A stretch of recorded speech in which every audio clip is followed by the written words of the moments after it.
আপনাকে কোনোদিনও কই নাই আমার গ্রাম কই, বাড়ি কই, আমি কই থাকি।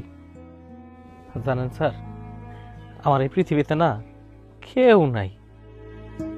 5 বছর আগে আমার মা মরে গেছে, তার আগে আমার বাপ মরে গেছিল। জানেন স্যার, আমার বাবা আমার জন্য যা সম্পত্তি রেখে গেছিল, আমার চাচারা আমার থেকে জোর করে সব সম্পত্তি লয়ে গেছে।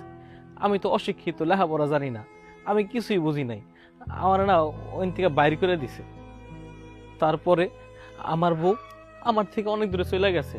তার কারণ কি জানেন? আমার তো থাকার মতো জায়গা নাই, আমার কোনো টাকা পয়সা নাই, কোনো ইনকাম নাই। আমি পরে ঢাকায় চলে আই, ঢাকায় আইয়া আপনাকে এই জায়গায় কাজে লেগে যাই। আমার মনের মধ্যে স্যার যতটা কষ্ট ছিল, আমি আপনাকে এই জায়গায় আইসা সব ভুলে গেছি।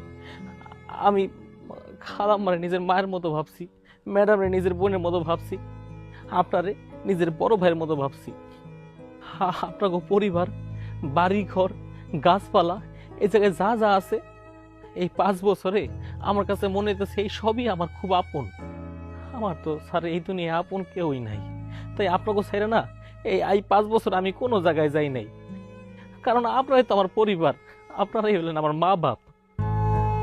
স্যার, আপনারা যখন কইলেন যে গ্রামের বাড়িতে চলে যেতে, আমার এই বুকটার মধ্যে না মনে হইতেছে চাকু দিয়ে কেউ পার মারছে।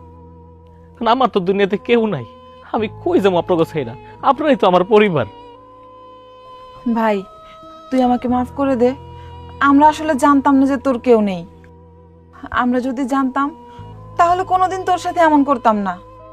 কিন্তু কি করব বল, ওর তো জব নেই।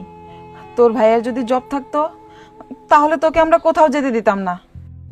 প্লিজ আমাদের মাফ করে দে। না না ম্যাডাম, আমার এই সহানুভূতি দেখেন না ম্যাডাম, আমার খুব কষ্ট লাগবে। কারণ কি জানেন? কারণ আপনার কথা আমি আমার পরিবার মানি, বাইরের কেউ না। স্যার, আপনি তো করেন, আপনার চাকরি নেই, আপনি কোনো চিন্তা করেন না। আমি তো আপনাকে এই জায়গায় 5 বছর দেবো চাকরি করি। এই 5 বছরে যে টাকা আমার বেতন দিচ্ছেন, ওই টাকা না স্যার আমি খরচ করি নাই। কারণ আমি খরচ করবোই বা কই কন? আমি না সব টাকা জমায় রাখছি, মাঝে মাঝে 2-1টা জামা কাপড় কিনছি। স্যার, যদি কিছু মনে না করেন, আমার ওই জমানো টাকাগুলো আছে না, আমি আপনাদের দেই।